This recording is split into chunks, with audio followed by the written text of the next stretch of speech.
The fog has lifted. We can see some sky from WeatherTech Raceway Laguna Seca, and it's time to qualify in Indy NXT. Thanks for joining us for IndyCar Weekend. Their qualifying session is coming up soon here on FS1. Kevin Lee, Jack Harvey, Georgia Henneberry, and we are green for group qualifying for a doubleheader weekend. Rounds 10 and 11 of the Indy NXT Championship, and championship leader Dennis Hauger there in the 28 car is one of those in Group 1, and he's one of those that has not had a lot of time on track this weekend because of a fairly significant crash in one of the two practice sessions from yesterday. And I would say we're going to get a this is Nolan Aller. It just, well, more than just drops a wheel there. That looks like it's on the exit of 3.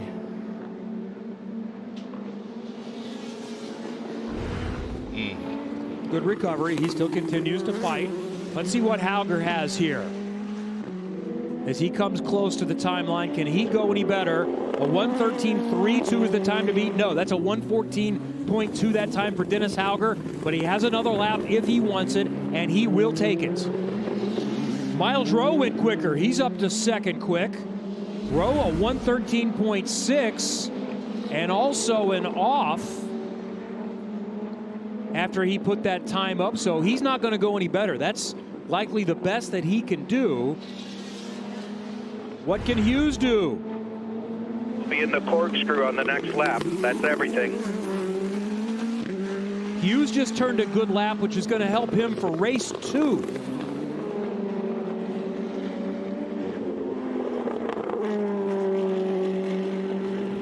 So I did see a 1:13.75 for Hughes, which is helping him for race 2. And he's also at that same time for race 1. So Hauger has the time to beat for race 1 and race 2, both in the 1:13.3 range, only a couple of hundreds between. For race 2, it's Hauger, Hughes, Rowe, Murray, and Missig, Aaron Correa, De Alba, and Aller. Race 1, you see on our board. The interesting thing about this, Kevin, when one lap is one race, second lap, race 2, from the driver's seat, you really don't get that information of where you're stacking up for 1 and 2 on track. That's something you typically are looking at after the session. So all these drivers are doing right now are just pushing. And that's what you want to see in qualifying. Not one big peak and then just, you know, we're kind of done with the session, but having to push so hard for the second lap. And actually, interesting there, Socky Hughes finished. He didn't try and pull back to normal racing line. He just went straight to try and shorten that distance to the line. So that's a wrap. Checkered flag. I think there are still a few, though, that are on it. And these laps are counting. So we'll hold off for just a moment before we declare. Don't think anybody's going to have anything for Dennis Hauger. Can they improve positions? And this, again, is not for pole. This is for a guaranteed front row start. There's Juan Manuel Correa. He does improve his spot, going to 6th for race 1. There's Aller. He will keep his spot there. So Hauger quickest in both sessions. So my understanding is that would be 2 bonus points. We'll confirm if there are 2 bonus points available here. And he is locked up at least front row starts in both races. And he will start on overall pole for 1:13.32.7 for race 1. Then it was a 1:13.35 was his second best lap. 1:13.8, not good enough. But they said he has 3 laps, so 2 more to go. By the way, if Dennis Hauger holds on, it would be poles 8 and 9. That would tie the record in Indy Lights or Indy NXT with Pato O'Ward, who had 9 in his 2018 championship season. There's Skeets at the line as Hauger watches on.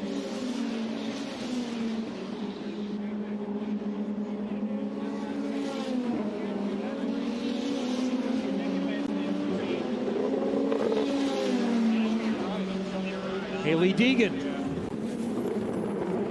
in the Monster Energy car has gone a little bit better. Colin, top 4 as he continues to make great progress every week in his first full season at this level. He'll come to the line. He'll have another if he wants.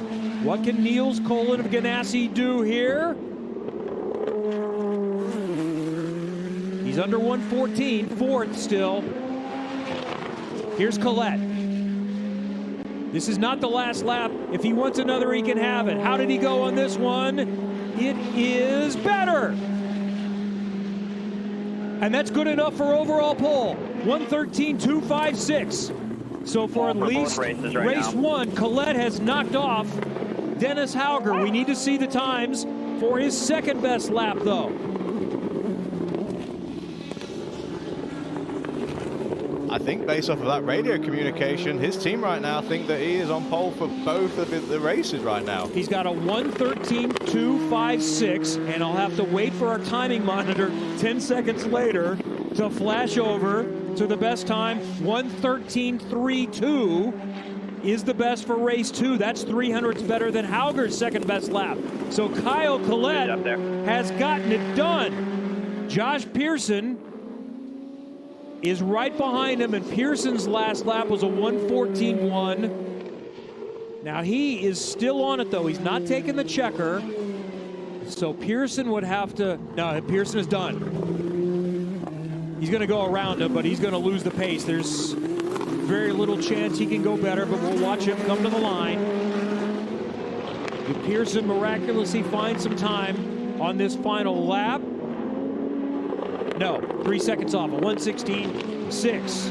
So job done, first pole of the season, and it's 2 for one weekend for Kyle Collette.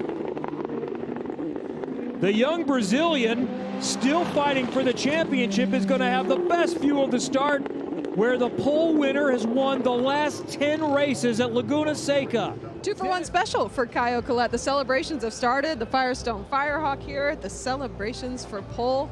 Not 1, but 2 today. How rewarding does that feel?